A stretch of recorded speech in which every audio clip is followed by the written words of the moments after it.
Zee 24 तास एक पाऊल पुढे। प्राध्यापकांच्या असहकार आंदोलनामुळे संत गाडगेबाबा अमरावती विद्यापीठाच्या परीक्षा अनिश्चित काळासाठी लांबणीवर पडल्यात। 6व्या वेतन आयोगाची 80% थकबाकी द्यावी आणि 1991 ते 2000 दरम्यान नियुक्त झालेल्या प्राध्यापकांना नियुक्ती दिनापासून इन्क्रिमेंट देण्यात यावं, या मागणीसाठी प्राध्यापकांनी असहकार आंदोलन सुरू केलंय। या आंदोलनामुळे प्रश्नपत्रिकाही तयार नाही, तसंच इतर तयारीही अपूर्ण आहे। त्यामुळे विद्यापीठाच्या परीक्षा अनिश्चित काळासाठी पुढे ढकलण्यात आल्या।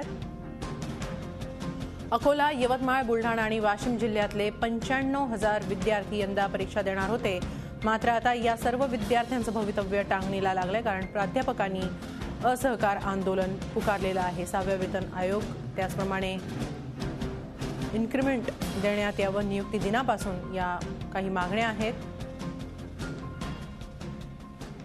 पहिल्या टप्प्यात साधारणतः 117 परीक्षा केंद्रांवरून जवळपास 95,000 विद्यार्थी हे परीक्षेला बसणार होते।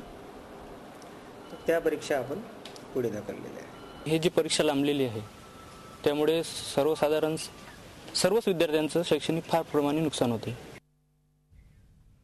या सगळ्या प्रकाराबाबत आपण अधिक माहिती घेऊया आमचे प्रतिनिधी राजेश सोनोने यांच्याकडून। राजेश, काय नेमका प्रकार आहे, नेमक्या मागण्या काय आहेत? अचानक परीक्षांचा काळ प्राध्यापकांनी निवडलेला आहे या आंदोलनासाठी। हेमाली, हा घटनाक्रम जर लक्षात घेतला तर ही काही आधीच अचानकपणे केलेला संप किंवा अचानक सुरू केलं आंदोलन नाहीये। आधीपासूनच शासनासोबत यांचा पाठपुरावा सुरू होता। शासनाकडे यांच्या अनेक वर्षांपासून या मागण्या प्रलंबित आहेत। मात्र वारंवार शासनाशी चर्चा करूनही त्यातून काही मार्ग निघत नसल्यामुळं फेब्रुवारी महिन्यातच यांची शासनासोबत बैठक झाली होती आणि त्या बैठकीमध्ये कुठलाही निर्णय झाला नव्हता। आणि त्याच वेळेस प्राध्यापकांनीच्या महासंघाने प्रशासनाला, सरकारला अल्टिमेटम दिला होता की यावर्षी आम्ही पेपर सेट्स करणार नाही आणि कुठल्याही परीक्षा घेण्याकरता जे प्रक्रिया राबवली जाते त्यामध्ये आम्ही सहभागी होणार नाही। आणि तसंच झालेलं आहे। या महासंघाने असहकार आंदोलनाची घोषणा केलेली आहे आणि त्यामुळे ह्या BA, BCom, BCA आणि इतर काही विभागाच्या परीक्षा पूर्णपणे लांबणीवर पडलेल्या आहेत। अमरावती विद्यापीठामध्ये जवळपास 95,000 विद्यार्थी परीक्षेला बसणार होते, मात्र त्यांच्या ह्या परीक्षा आता लांबणीवर टाकलेल्या आहेत। अनिश्चित काळाकरता हे परीक्षा लांबणीवर टाकण्यात आलेल्या आहेत। नक्कीच राजेश, आमच्याशी असे संपर्कात राहा। महाराष्ट्र राज्य प्राध्यापक महासंघाचे उपाध्यक्ष आहेत प्रवीण रघुवंशी, आपण त्यांच्याकडून त्यांची भूमिका जाणून घेऊया। प्रवीणजी, प्राध्यापकांनी हा पुकारलेला जो संप आहे, भूमिका मान्य, त्यांच्या मागण्या मान्य, मात्र अचानक परीक्षांच्या वेळेत हे आंदोलन होतं आहे। 9,500 विद्यार्थ्यांचं भवितव्य टांगणीला लागू शकतं, काय सांगाल आपली? तरी सुद्धा तुम्ही तुमच्या भूमिकेवर ठाम आहात का? नाही, आम्ही हा जो भूमिका जी घेतलेली आहे ही भूमिका आम्ही 16 सप्टेंबरला महाराष्ट्र शासनाला कळवलेली होती। एकदम काही आम्ही परीक्षेच्या कामावर असहकार आंदोलन सुरू केलेलं नाही आहे। 16 सप्टेंबर पासून सातत्याने महाराष्ट्र शासनातर्फे आम्ही त्यांचा पाठपुरावा करत आहे। मोर्चे काढलेले आहेत, आम्ही निदर्शनं केलेले आहेत, त्यांना 17 निवेदन आम्ही महाराष्ट्र शासनाला आजपर्यंत दिलेले आहेत। आणि काही आम्ही हा एकदम असहकाराचं आंदोलन सुरू केलेलं नाहीये। अत्यंत संयमपूर्ण आणि कायद्याच्या म्हणजे न्यायिक रस्ते आहेत त्याप्रमाणे आम्ही हे आंदोलन केलेलं आहे। आणि शेवटी शासन ऐकायलाच तयार नसेल तर हे आमचा शेवटचा टप्पा आम्ही त्यांना 16 सप्टेंबरलाच कळवलेला होता। त्यामुळे एकदम आम्ही घेतलेलं नाही आहे।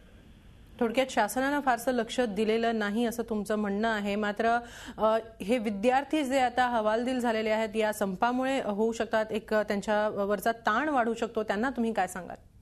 नाही, समजा शासनाने आता ही भूमिका सकारात्मक घेतली, आमच्याशी चर्चा केली तर विद्यार्थ्यांचा हा ताण दूर होऊ शकतो।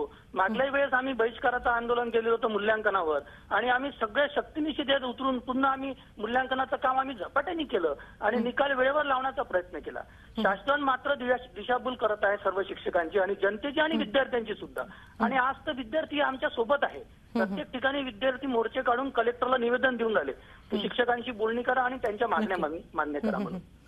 धन्यवाद प्रवीणजी, झी 24 बोलल्याबद्दल। राजेश, तुम्हाला देखील धन्यवाद ही सगळी माहिती दिल्याबद्दल। 18 मार्च पासून ज्या परीक्षा सुरू होणार होत्या, मात्र या परीक्षा लांबणीवर टाकण्यात आलेल्या आहेत। प्राध्यापकांनी असहकार आंदोलन पुकारलेलं आहे। त्यांच्या मागण्यांसाठी 6व्या वेतन आयोगाची 80% थकबाकी देण्यात यावी, तसंच नियुक्ती दिनापासूनचं इन्क्रिमेंट देण्यात यावं, अशा काही त्यांच्या प्रमुख मागण्या आहेत। सतत पाठपुरावा करून देखील सरकार दरबारी दखल न घेतल्यानंच हे असहकार आंदोलनाचं अस्त्र उपसल्याचा दावा प्राध्यापकांनी केलेला आहे।